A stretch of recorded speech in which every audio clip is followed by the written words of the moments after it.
Good Sunday morning, everybody. Monk Cheetah back here, and welcome back to my world.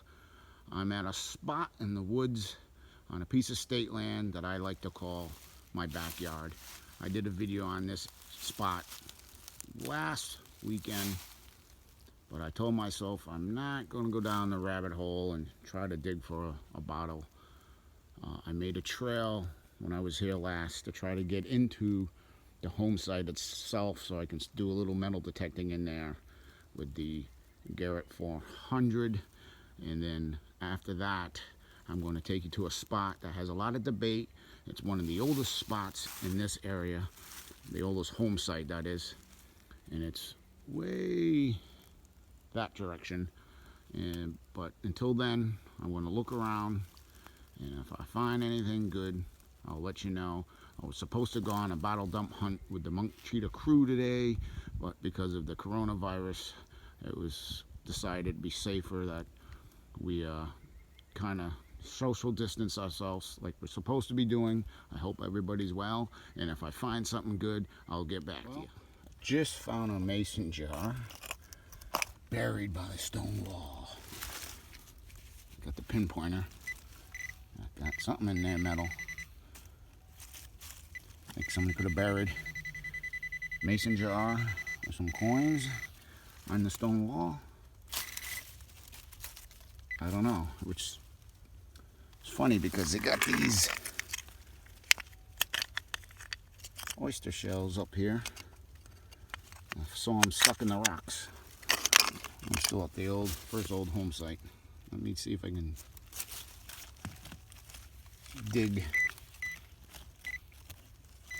whatever metal out of here. Hopefully it's a coin or something good. Well, I crawled through the hole this way because I saw those oyster shells tucked in the stone wall. I found the mason jar here, right under the stone wall. I think I found another little dump area. Not sure what this is. I did find a little buckle in here somewhere, but I'm getting a lot of iron garbage. Looks like a tip of a martini glass, maybe. I don't I don't know. This came out of here. I can clean this up and probably date this piece of glass anyway. But again, I climbed through here and I'm still looking for something really good. I'm still at that first home site. I haven't taken you to the secret one yet to show you that. I'm going to keep digging around here and see if I can pull something out. If not, then I'm going to have to move on. I'm about to leave my bottle dump area. I was over that side by the stone wall where you saw me with the oyster shells.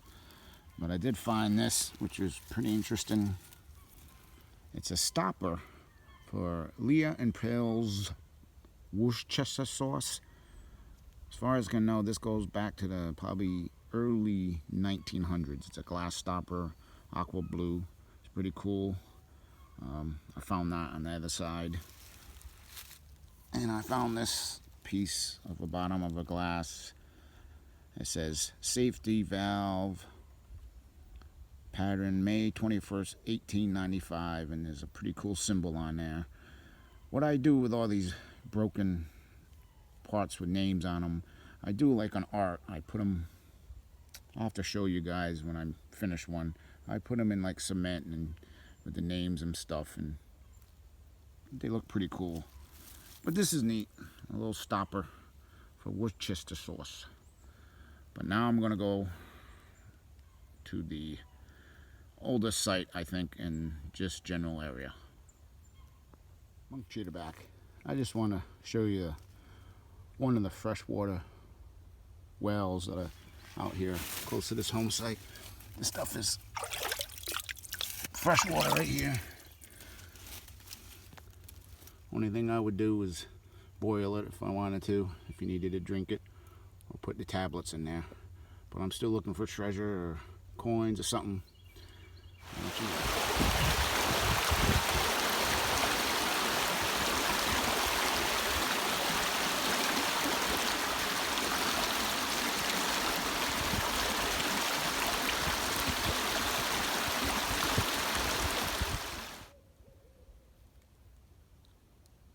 You guys hear the owl hooting?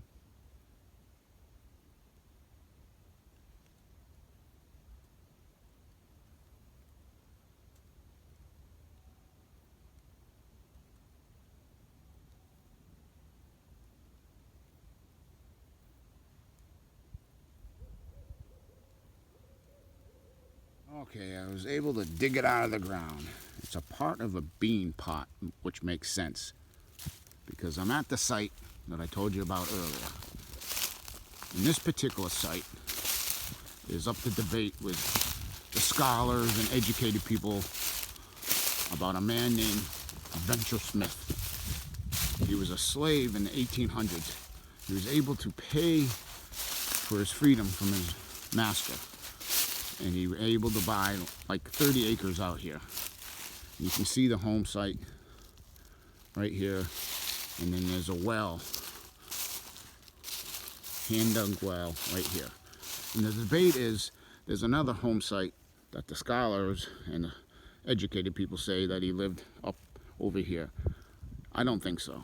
I think this was it right here, but just for one reason, the well. The other site has no water source, except for maybe less than a half-mile away there's a stream, which could have been his water source, but most people dug a well back then.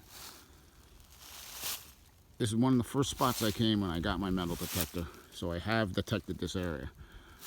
I found, I believe it was a hammer of a flintlock or a musket rifle, oxen shoes, a couple horseshoes. But you can see in the area that he bought, the land was very rocky. And over here, you can see there's stone walls made into like a corral that would hold sheep or cattle or oxen. And this is very rocky. And there's another legend that he used to sit on this giant rock and he'd look out towards Narragansett Bay, Long Island Sound, and think about his family, which he was able to get back to America here. The story is amazing. If you have a chance, Google it, look it up, Venture Smith. And one other legend that he used to row a boat out with logs that he'd cut by hand out here and bring it out to Fisher's Island. I'm going to show you the rock that I think that he sat on and pondered about his life. Okay, here's the one that the scholars and the educated people think that Venture lived. This is where they think was his home site. It's pretty beaten down here. Looks like someone's been doing some excavating right here. Wasn't there the last time. I have metal detected this whole general area. Didn't really find much in regards to relics. But the state even went so far as down this trail here. It goes up and around on top of a hill. They put up a sign dedicating it to Venture Smith, but it got in such a debate that the scholars and educated people didn't really know if this was his or not his, so the state took it down. So the next stop I want to show you is the rock legend has that he used to sit on. Alright, supposedly this is the rock that Venture Smith would sit on, and he would look towards Narragansett Bay or Long Island Sound, which would have been that way. Now, you got to remember, back in the 1800s, there was no trees here. This was all flat. This was all pasture. They didn't have trees back then. So this was all flat, and logically, I guess he could see the water from here if these trees weren't here. But the site that I just showed you was right over the hill here. So that's why they're thinking that he lived there and he sat up here. But I really believe the site that I found the piece of the bean pot is the one that he lived at. Just me, this is my theory. My other friend over here, he owns the Davis farm. It used to be the Stratton Davis farm. Dates back to 1700s. They actually, part of it's called the Continental because during the Revolutionary War, they used the marsh hay for the Continental Army. And Venture Smith actually worked the farm there. And there's a giant stone I made a video about my friend Larry, the farmer. He told me the story of this giant stone. It weighs 425 pounds, and it goes back to his great-grandfather. And he tells the story in the video if you want to listen to it. But it's a pretty good story to listen to. If you get a chance, check out that video. But I hope everybody's well. I know I didn't find a lot of good stuff today, but I did get out and get some fresh air.